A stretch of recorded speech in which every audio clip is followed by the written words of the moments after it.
In today's video, I'm going to teach you how to cancel my IPVanish subscription with this step-by-step tutorial. To get started, open your preferred web browser and go to the IPVanish website.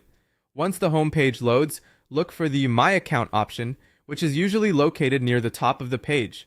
Click on it to access the sign-in area. Next, sign into your account using your login credentials.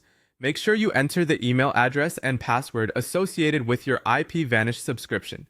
If you manage more than one account, double check that you're logging into the correct one before moving forward, since the cancellation option will only appear under the active subscription tied to that account. After you're signed in, navigate to the subscription or billing section of your account dashboard. The exact wording may vary slightly depending on the version of the website you see, but you're looking for the area where your plan details and payment information are listed. This section is where you can review the status of your current subscription and manage any billing related settings. Once you're in the right section, locate your active subscription. Take a moment to confirm that you're viewing the correct plan, especially if there are multiple services or renewal details shown on the page. When you find the active subscription, look for the option that says cancel subscription or something similar, such as I wish to cancel my subscription.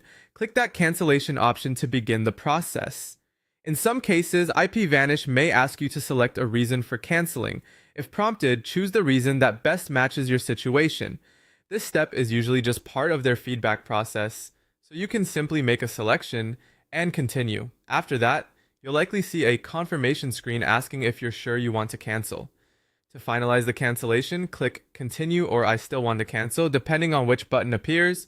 Be sure to read the message on the page so you understand whether your service ends immediately or remains active until the end of your current billing period. Finally, wait for the confirmation message on screen or check your inbox for a confirmation email stating that your subscription has been canceled. It's a good idea to keep that confirmation for your records in case you need to verify the cancellation later. And that's it. Once you receive confirmation, your IPVanish subscription cancellation process is complete.